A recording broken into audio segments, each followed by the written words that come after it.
ჩემპიონატების ჩატარება სახელმწიფო ძალიან დიდ მნიშვნელობას ანიჭებს მოგეხსენებათ უკვე გაერთიანებული სპეციალური ცენტრი სპორტსმენებისთვის ასევე ტურნირები რო ტარდება თან ძალიან მასშტაბურად არის წარმოდგენილი სპორტის სახეობა ჭაბუკები ახალგაზრდები და უფრო სასაკებში ევროპის ჩემპიონატი იმართება პირველად არის საქართველოს მასპინძელს რანგის ჩემპიონატს რა თქმა უნდა კარგია რომ ასეთი ემოციებია და სპორტის სამსახეობაშიც როდესაც წარმატებულად გამოდიან ქართული სპორტსმენები ძალიან მნიშვნელოვანია და შემდგომშიც ვაპირებთ რომ სრულ მხარდაჭერა აღმოუჩინოთ ჩვენ სპორტსმენებს. ძალიან მნიშვნელოვანია თუმცა საქართველოში ძალიან ბევრი სმენა დაქვეითებული სპორტსმენები ყავს და ჩვენ ამით ძალიან დიდი გვერდში დგომას გამოუცხადეთ და დაუდექით და ბევრი რამე გავაკეთეთ რომ ამ სპორტსმენებს თავის შესაძლებლობა გამოეჩინათ.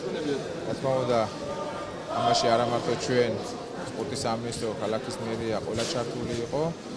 ჩვენ ყველა ღონები გამოვიყენეთ იმისთვის, რომ ამ ადამიანებისთვის ის სიხარული მიგვენიჭებინა, რასაც ამდენი ხანი ვერ ვზრუნავდნენ და ყველაზე დიდი მადლობა უთხრა, ვინც ამ ადამიანებს დახმარება გამოუცხადა და დაეხმარა. გრძელდება ევროპის ჩემპიონატის მენადაქვეითებელ მოჭიდავეებს შორის, რომელიც სტარტდება ძიუდოს აკადემიაში თბილისში, სადაც მონაწილეობას იღებენ ქართველი მოჭიდავეებიც და საკმაოდ წარმატებულად ასპარეზობენ. აუღნიშნავ იმას, რომ დედაქალაქის მერია აქტიურად უწყობს ხელს სპეციალური საჭიროების მქონე პირებზე ორიენტირებული პროექტების განხორციელებას.